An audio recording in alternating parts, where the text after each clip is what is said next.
Welcome to the Empower Now podcast. It's your host, Reggie White. We got something really special for you today here in episode 9 of season 3. We're going to be talking about what it means to go after greater.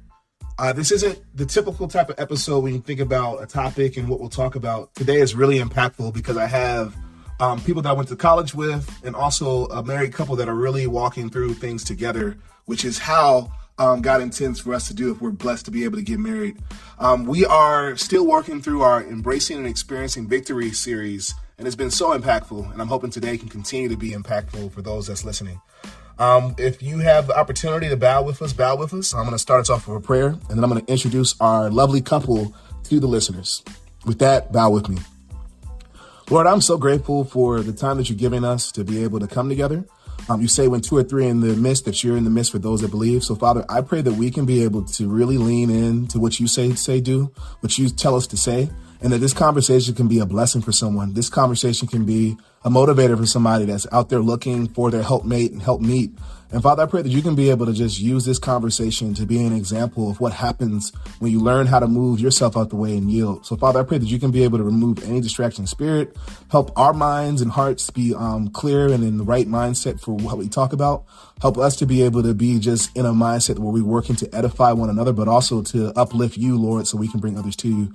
Help humility be in the environment. Help focus to be in the environment. Help love to be in the environment, Father, and help true motivational change come through from the conversation that we have for not only the listeners, but even us, Lord, for there's different things we're working through. So, Father, whatever it is that you want to do with this time that we have together, I pray that you can be able to work it out for your glory and for your honor, Lord God, because at the end of the day, everything we're doing is for you. So, Father, I pray that we can be able to keep that be the focus of the forefront of how we bring others to you and what we do. In your name I pray. Amen. Amen. So with that, oh, thanks, man. With that, I'm going to turn it over to the Shields. One of them you've heard before on the episode way back when in the first episode of season 1. But I'm going to turn over to Greg and his lovely wife and let them introduce themselves or just kind of talk through. I know this is the first time Charlotte's been on, but we will go from there. And then I will start walking through some questions that I have for the lovely couple. All right. So, Reg, thank you for having me. My name is Greg Shields. And my name is Charlotte Shields. And we are the Shields. But yeah, thank you for having us, man. And I definitely hope we can bring some good conversation in season 3. Yeah, man, I have no doubts that it's going to be great. And I know the type of people both of you are. So I'm excited for the conversation we're going to have for the time here. Where I want to start first is I want to talk about this whole concept that I'm trying to drive home about going after greater. Again, this isn't the typical thing. This is almost like a part 2 of what we talked about way back in season 1 about the road to greatness. But this is a little different avenue. You see, many times in life, we focus on what's just about us and what we want. And the reality is the greatest things in life are not done by yourself. So we're going to talk about what it means to go after greater and a collective way of going after greater. So to kind of set the stage, and then I'm going to ask a question to Charlotte and Greg. When you think about pursuing something and when you think about having a household or a life that's worthwhile, it's really important to make sure that you know what it means to have a vision and writing the vision down and making it plain. But it's also important to know what to look for in a partner. So what I'll just kind of talk about, we was talking through this in season 3, back when I had Miles on the episode about sincere love. And we were talking about what it meant to have genuine love, what it meant to love people in the right way, what it meant to be sincere in the way we love. What I just want to start with first is if you're going to go after greater, your heart, your mindset, your desire has to be genuine. The intention has to be real. If it's about you and an ulterior motive, you are not setting yourself up for success. So the first thing I want to talk through for Charlotte and Greg, I would love you all to tell the story about how you all kind of engaged and when you kind of had that aha moment about, man, we need to be together. Not necessarily marriage yet, but when you started saying, we need to start dating and being together. Well, I think that's one of my wife's favorite topics. So I'll let her indulge. Awesome. So I'll go to the story of how I knew Greg loved me and truly cared about me, and that this was a place I needed to be. I was working 12-hour shifts. I was on night shifts. I was commuting an hour on top of that. One of my first jobs out of school. And Greg was coming to see me. And I had just had an issue in the house with mold. It was a rental that I was in. And it was like mold had gotten into the air conditioning unit, and it just became a big problem in the house. And I remember having to clean everything. I mean, scrubbing cabinets, countertops, my furniture, shoes, and my landlord got all of my clothes dry cleaned, and I had to wash lots of things. It was a mess. So I get to a point, and Greg's still in school, so he wasn't there. So I get to a point where I finished doing almost everything. I had a few more things I wanted to clean again, and I just had clothes and shoes everywhere. There are all these different things in my room. I had bought some tubs that I wanted to put them in, but I remember having things everywhere. And I went to work that night. It was night shift, 12-hour shift, hour away. And that worried me to death my whole shift. I remember being at work like, okay, I gotta go home. I gotta get everything done so that I can get a few hours of sleep and come back to work. I was so tired. I was so over it. And I was dreading having to go back home and finish folding clothes and doing everything I needed to do. And when I got home, Greg had gotten there at some point while I was at work. And when I got home, everything was done. Whole house clean. Everything was folded, put away, labeled. And Greg was like, I'm almost done with your breakfast. You can just take a shower and, get ready to get some sleep. And I remember at that moment, I was like, he cares about me. Like he cares that he loves me. He cares about how I feel. He cares about what I'm doing, where I'm going, what's going on in my mind. And it was at that moment that I was like, okay, this is somebody that I need to be with. Yeah. Wow. That's a great story. Sometimes I even forget that moment meant that much to her. But I think a moment that stands out to me, and it's been somewhat of a recurring thing. And actually, I mean, you, Mr. White, were a part of that. But just when I was coming up for my graduation for my master's degree, personally, I'm not a huge celebratory person. I find more joy in celebrating others, and I know you should always celebrate yourself. But that's just somewhat of how I am. So I don't look for a lot of things for myself. And lo and behold, behind the scenes, as Charlotte and I were still dating, she masterfully put together this whole plan that got you and some of my line brothers to come up to Michigan, of all places, to just celebrate that moment with me, and that stood out to me amongst many others because when people kind of go after things for you without, it really being a request or just doing things out of their own sheer will and sheer heart. I think that means a lot more as far as just who they are and, what their intentions are and how they view you. If anybody has planned anything for somebody, especially if it's a surprise, it's generally a lot of work and just a lot of back and forth and a lot of things that have to kind of put your heart in the right place. And for her to do that, it was yet again another check on the box that she had already won and didn't even know it before us getting married. But again, she cares about me when she doesn't even necessarily have to some degree. Mm-hmm. And that meant a lot to me. And she's been like that since I have known her, starting in our dating journey. So that's one that stands out. Wow, that's awesome. I'm going to read this first little quick passage of scripture that I got. And then I'm going to ask another question to you, Greg.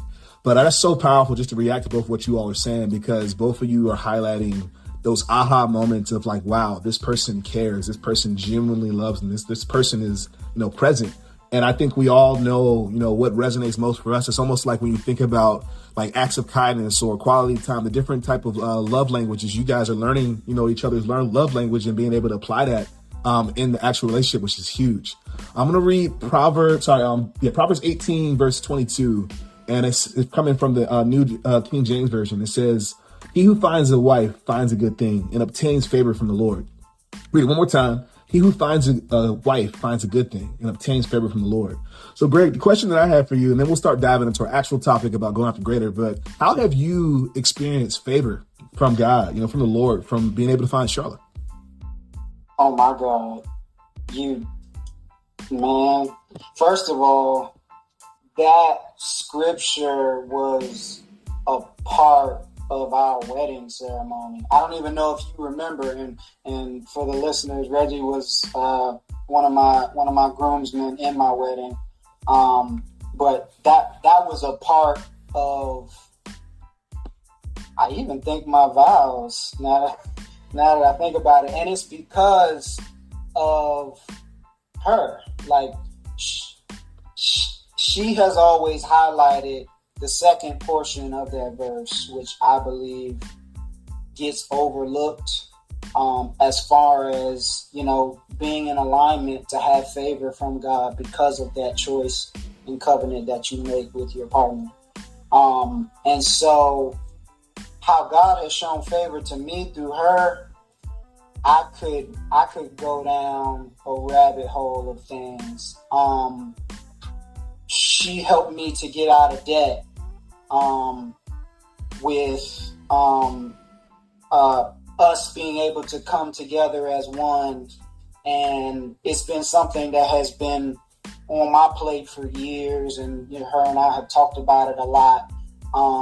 But she completely helped me eliminate that because of our union. She has not only prayed over me and prayed over my family, but she has like stepped out there and reached out in terms of like, being a help to people that I care about, again, even when she doesn't have to, whether it's having certain conversations or, one of her love languages is giving gifts. So she'll do stuff like that for people who are close to me or family members and stuff. And again, those are things that I don't ask of her, but like the favor that comes with it is just like somewhat of the aura or the awe of us as a couple and people being like so proud of me because of her, and kind of like almost putting me in a higher light or on a higher pedestal than I even necessarily desire to be. It's just because who she is. She will go out of her way for me. And even like now, today, presently, as a couple things have kind of taken a turn. And I mean, for example, I just got into a car accident recently. And the favor that my wife has is, well, I mean, she's in an amazing position herself, so she's able to help me while I'm not at my peak or at my highest. And that's just one literal example among many. But I've been kept, I've been covered, and I've been loved tremendously because of her specifically. And I couldn't be more grateful for that. Wow. That's just so crazy, more than you both realize, because like the next thing I'm going to read resonates very well. And I'm going to go to you next, Charlotte, here. But the next scripture I'm reading is John 14:12 from the New King James Version. In the subtext before it says the answer prayer. And it's so crazy because, Greg, as you were talking, it literally feels like she has been an answered prayer for you. And I know that Charlotte feels the same way. But it says, "Most assuredly, I say to you, he who believes in me, the works that I do, he will do also. And greater works than these will he do, because I go to my Father." This scripture really blows me away, because there are definitely times where I think to myself, like when he says, "I say to you, he who believes in me, the works I do, he will do also. And the greater works than these he will do." So it's saying greater works that we will do because he's going through the Father. Like, it blows me away. So, Charlotte, what I want to ask you is, when you think about like really the last plus year of the marriage, and even before that, like, how have you and Greg been able to come together to start going after greater? When you think about, what you all are doing, when you think about the things you're managing, what does that, resonate with you about? I think this last year, as far as our marriage, has been amazing. But this last year, as far as life and the things that life can throw at us, has been a lot. It's been a challenge. My word for the year is endurance. I feel like there's been a lot of tests, a lot of trials, a lot of things, like I said, with life that have been thrown at us. So whether that's death, I lost my grandmother, or sickness in the family. My mom was diagnosed with cancer, and we had to go through that whole process. Lots of things have come our way, and I think Greg has truly been an anchor and a piece of strength for me, a reminder of where my strength lies. So when we talk about going after greater, I think about not only those good times and the celebrations, getting a master's degree, paying off debt, traveling, because we have had lots of good times, but I also think about those tough times and those quiet spaces that are not a lot of people know about, and not a lot of people can see.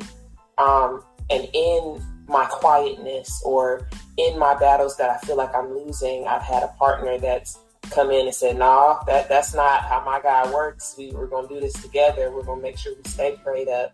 I'm going to make sure and keep you encouraged." And I think that's been how we've been going after greater, enduring and staying focused and saying, "God, I don't know what you're doing in this season, but we trust you, and we're going to keep pushing every day." Wow, I love that. I love that so much, and that resonates so much. Not just for me, but when I think about, a lot of folks are so caught up in the hype of when we think about social media, and social media only tends to show the highlights, like you're talking about, Charlotte, those mountaintop experiences, but people don't know the struggles that's happening behind the scenes. So I love what you're saying here, and I want to just kind of elaborate a little bit more for those that are listening. Like, this couple here is managing so much, has so much responsibility. They're both, full-time employees. They're landowners. When you think about owning properties, Charlotte is a real estate agent as well. There's just a whole bunch of things. But I love what you just heard Charlotte say, because she's saying in these quiet times, they're coming together. They're keeping Christ first. They're remembering what it means to press after the mark. And that's the reason why they're trusted with what they're trusted with. Because ultimately, what it comes down to is, if we're going to go after greater, if we're going to get to that next level, we got to demonstrate that we can appreciate and manage what we got right now. We can't handle a multi-million-dollar, environment or finances if we can't handle $10,000. We can't get that dream house or the different things if we're not maintaining our current household. Like, the habits that we build and the responsibilities that we can demonstrate is what we can or can't be trusted with. So I would just say, for anybody that's listening and hearing this powerful story from Greg and Charlotte and their journey, this can be you, but too much is given, much is required. And I think that's the thing we got to keep in mind. So that's actually a great segue to the next thing, and it's for either one of you to react to. But when you think about how you've matured over time and how you've been able to handle more, what has that felt like? How have you gotten to that point where you feel like you've been able to manage more, even though it's not easy? But how have you been able to build that up over time? I think you said it best just now. To whom much is given, much is required. Or another thing I like to say, for every level, there's a new devil. And just each piece that I learn at each level, I'm taking with me. So to be honest, by the time I got to this point, I'm looking back on things like, wow, I actually have been through a lot. Or, whoa, this is a lot on my plate. It doesn't even feel like it's been this like agonizing weight after weight after weight. It's just, I turned around one day and I said, look at what all God has blessed me with. Look at all the things that I'm carrying. And it's heavy. It's heavy, but I've been well equipped for it. So, yeah. Yeah, that's a great point. It's overall been eye-opening to see how much more growth I still need. in just, number one, learning how to be an effective partner, learning how to kind of navigate each other's spaces and like learning what those different nuances are. And then kind of like she said, being able to reflect on everything that we have grown through, and just appreciating like just God kind of still pushing us even when we don't feel like we are the most adequate, or feeling that we just have anything else kind of left in the tank, just, for that particular moment or for that particular season. So yeah, my highlights are just knowing that there's still more growth, and then being appreciative of the growth that that has been kind of put upon us at this point. Yeah, and I feel like the more we learn, the more we realize we don't know. And that's a constant push to continue to focus on God, continue to really just try to grow in all areas, whether that's our marriage or just relationships in general, whether that's at work, whatever that looks like. Yeah. If anything I've learned from my life, and I'm trying to focus on you all because I think it's important, but just to really quick highlight this, who you are is defined in the most difficult moments in your life. Who you truly are comes out in those moments. And I love what I'm hearing you all say too, because the reality is like, we do have things we got to work on. There is no like full arrival moment, but I love how you guys are embracing that and coming together. So for the listeners, what I would just say is like, you can be an imperfect person and still be used. Like, you don't have to have it all together.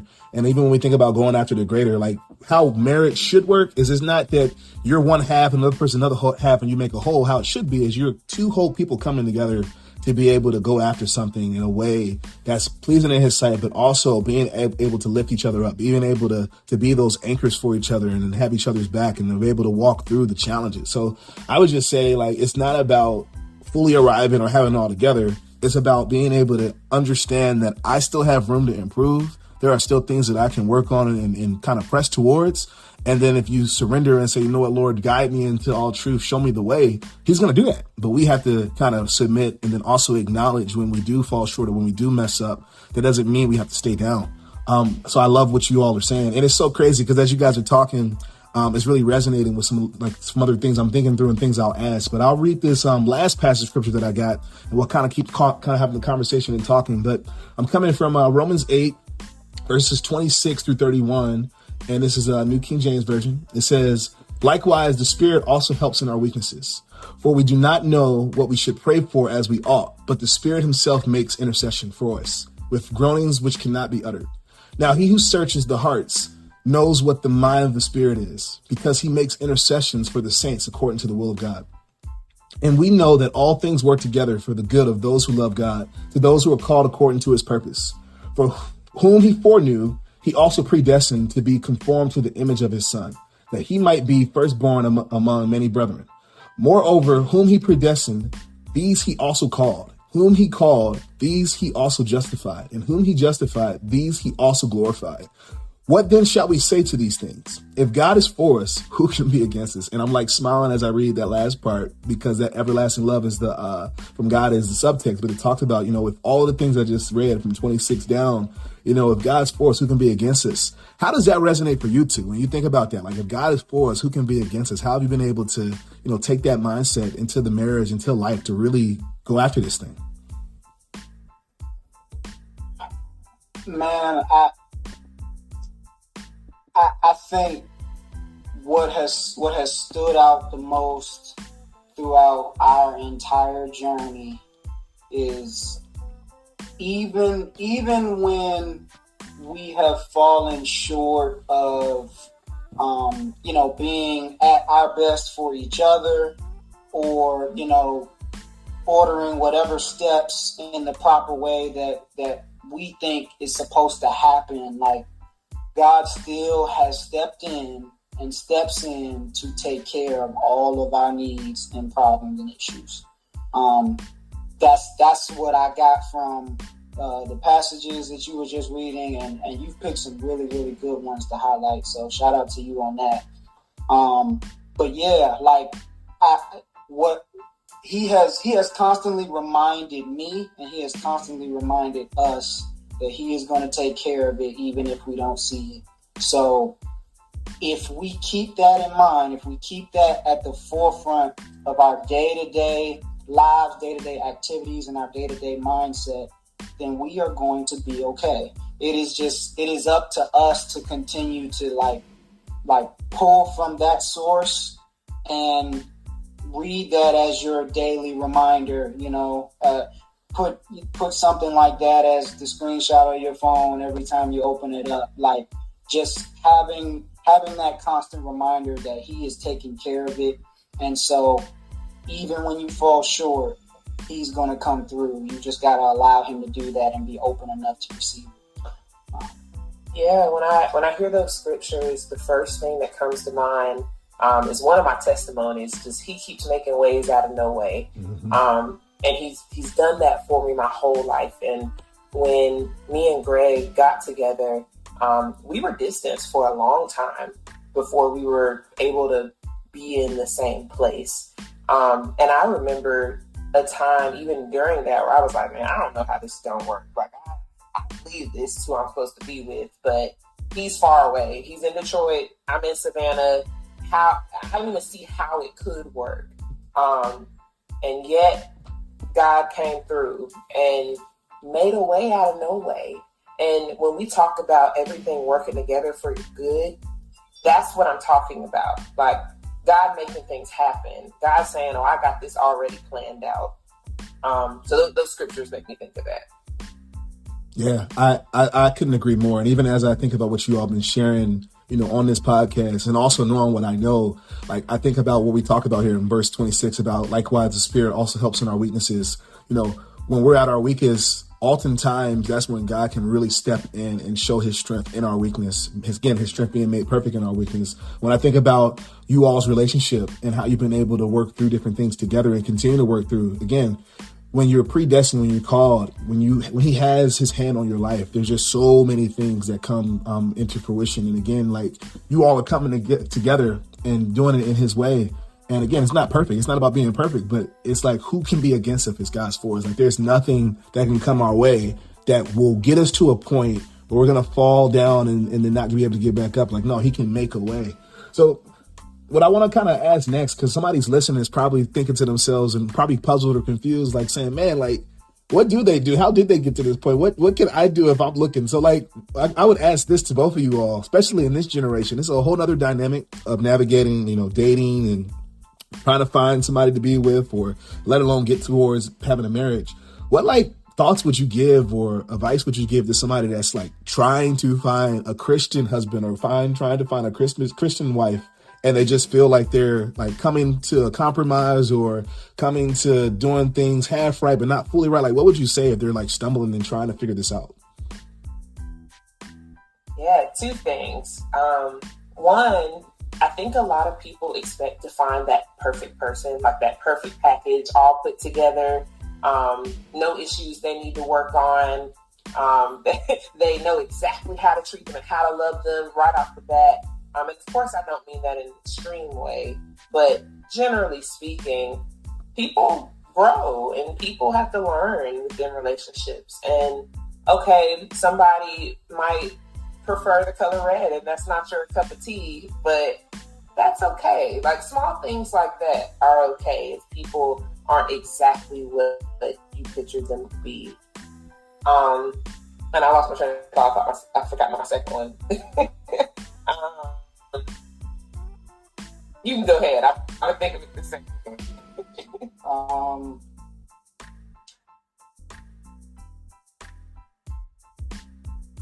And make sure that you are in the right condition personally to receive somebody that you're looking for in that same type of way.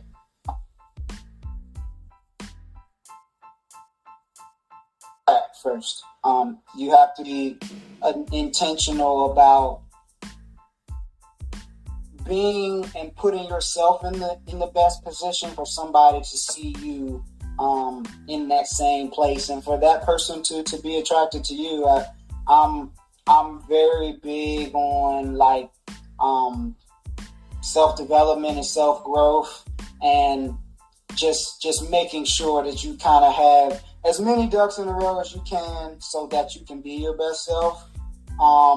And don't be afraid to wait either.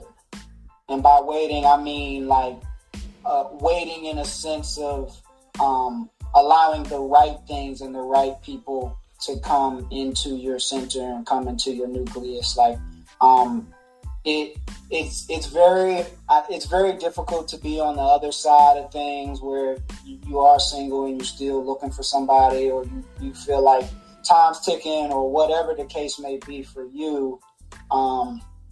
But rushed actions can be really damaging if you're not ready for what's going to come along with it.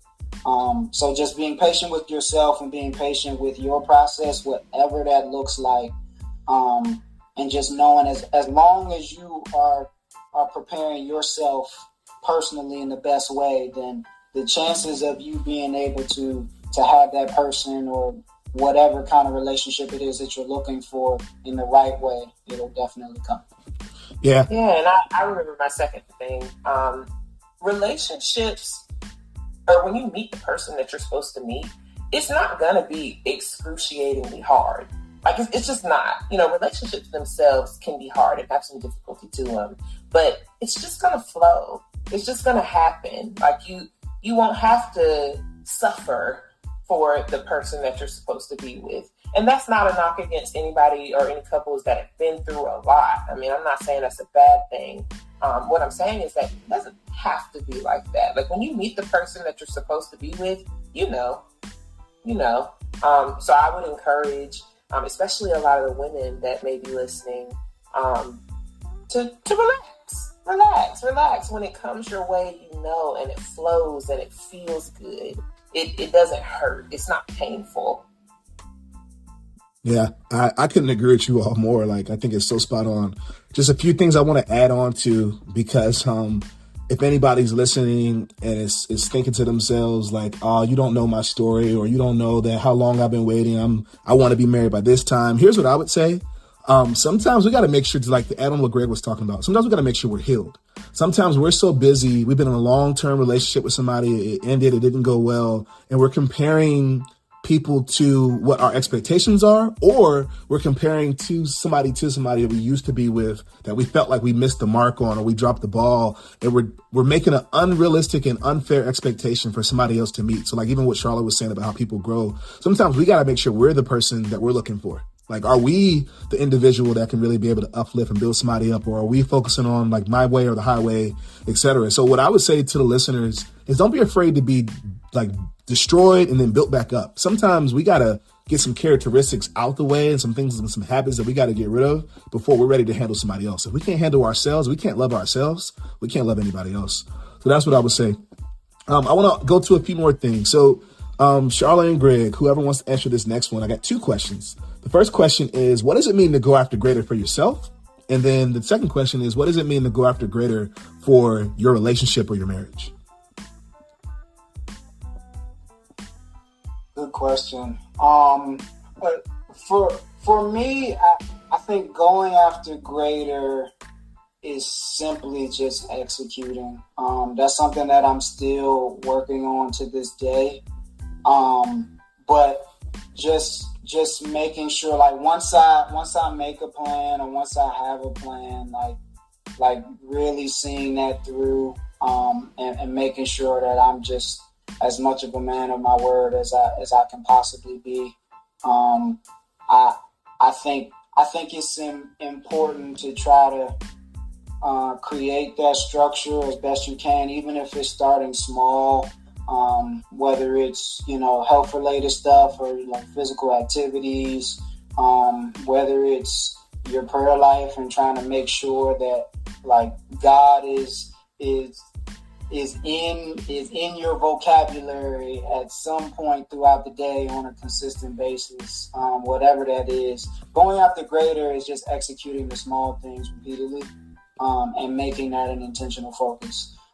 So that is something that, in my weaker areas, that's what I really focus on. As far as my relationship with my wife and us together, I think going after greater for us is just really allowing God to take control over our entire situation, and like being able to trust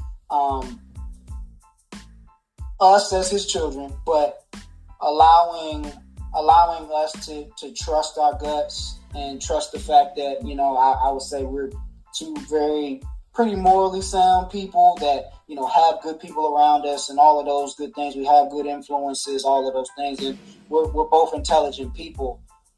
So just kind of trusting our gut, and just making those moves, even if, we have some hesitation about 10 or 12 different other factors or constraints or whatever. Just trusting each other, trusting our instincts, and allowing those same measurements that we were talking about as far as people coming together in relationships. That's the same thing for us. And whether it's, starting an even greater family, or, our lifestyle as far as, homes and different assets that we want to attach to our name to grow our kingdom even more. Just trusting all of that, trusting everything that we've seen and done so far, and just allowing him to really do the rest. Yeah, I think going after greater has looked different in different phases of life that I've been in. But I think at the root of it is showing up and doing the very best I can at what's put before me. So at one point in my life, especially when I was in school, that was going to class, trying to get all my homework done and doing the best I could. A little later when I was working, it was going to work every day and putting my best foot forward, doing the best I could with these projects, taking on more work, doing more. At another point, it was about just investing and creating that future, laying that foundation for my future. And that's eating right, working out, saving my money, investing in different things, doing more in that way. And I feel like the phase of life that I'm in right now, it means showing up. I am waking up every day, remembering that God delights in me, and showing up and trying to do the very best that I can at what's put before me. And that's taken different levels of effort throughout my life. But right now, I believe that that's what I'm called to be doing. And that is my going after great. Just showing up, trying, pushing through. So it can look a little different depending on what's going on in your life. But again, at the root of it, it's just doing the very best you can at what's put before you. I love that so much. Oh my goodness, from both of you. So listeners, to sum it up in a simple way, if you didn't get all that, it's execution and doing your best, going after it. Like Charlotte was saying, putting your best effort in everything you do. I love that so much, because many times, man, we want to be recognized or seen, and we want accolades and all the different stuff. And that's not what it's about. It's about putting in the work day in and day out, and then letting God take care of the rest. Like, I love that so much. I can't stress that enough. So thank you both for sharing that. So look, we're getting ready to land this plane here. I've really enjoyed the almost 40 plus minutes we've been talking here from both of you all. And I appreciate the candor and you sharing what you're sharing, because somebody needs to hear this. Somebody needs to hear that a future for them and what they're working towards is not in vain. And that if it's a marriage or if it's not a marriage, that God still has something greater for them. So I would love final thoughts from you two. And I'll give mine, but any final thoughts or, advice or anything you want to share with those that's listening with us right now for this episode?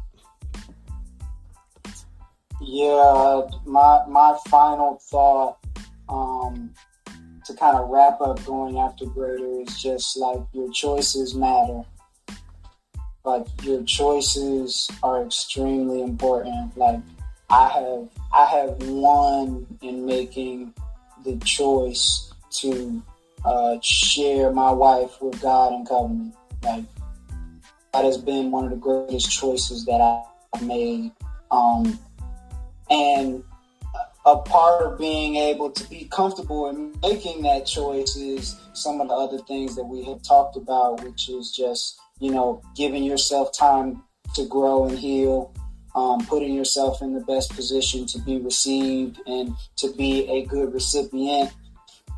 But everything just comes down to making those good sound choices. And with that, having good counsel around you to help you come to making those sound and important choices is important too. But going after greater is really just making the choice and making the decision to do whatever it is that you are desiring to do. And once you have that sound decision, then the only thing left to do is go after greater. So, yeah. Yeah, I'd say my final thought is show up and do the very best you can do, and let God handle the rest. We got to pray, we got to talk to God, we want to be in His will. And once we have an idea of what direction that is, or even if we don't, show up and do your very, very best at what's put before you, and God will fill in all the rest. Man, I love that. While you two were talking, what came to mind for me is the story of David when it comes in terms of what he was working through as he was progressing before he became king. So I'm going to be a little longer than I probably want, but I'm going to try my best to say this in a shorter way. Before David became king and the things all that was going down, God was preparing him as a young boy. He was fighting in the wilderness. He was being, that shepherd. He was doing these different things. And then that moment arrived where he had to conquer his Goliath. For you going after greater, for whoever's listening, your Goliath moment could be sooner than you ever could realize. But it's about what are you doing day in and day out to prepare. You see, David, when he picked up those stones and then went out and did his thing like God said for him to do to take Goliath down, he wasn't worried and all worked up like everybody was and saying, oh, do you know about Goliath who's coming and he's going to take all of us out? Like, no, David went about his business. He got those stones. He did his thing, but it was because he had that preparation. So when that moment came, it wasn't a crisis. It wasn't a, oh my gosh, how am I going to do this? He already had the trust and the faith to know that God was going to see him through. And when that stone hit, Goliath in the middle of his forehead and he was out of there, it's because of that faith. So sometimes we overestimate or we focus on the wrong things rather than being a great steward over the days that we have and the time that we have. So I would say is start preparing for your Goliath moment. If you're going to go after greater, it's going to require the daily decisions and the things you do each and every day to determine that outcome. So don't wait for saying, oh, I want God to tell me what to do and I need to know exactly this, and this. Sometimes God has already told us what to do, or we had that inkling and we know, but we run like a Jonah, or we make excuses, or we're not doing the due diligence to get ready. So when that Goliath moment comes, we falter or we're afraid or we miss it. But what I would just leave with the listener is prepare for your Goliath moment. And that's the daily decisions and the things you do each day that will help you be ready to have that faith like David did, to pick up that stone and to let that shot go because you missed the shots you don't take. So that's what I got for you all as my final thought. Very well said, sir. Yeah. So look, I am just so grateful that you two joined. This is so impactful. I'm excited for others to hear this down the road and even the years to come as this podcast is out here. But I appreciate you all's time so much. Of course. Thank you for having us. Yeah, thank you for thinking of us, man. Absolutely. So look, for the listeners, season 3 is approaching the end. We got one more episode 10, and then season 3 is going to be a wrap.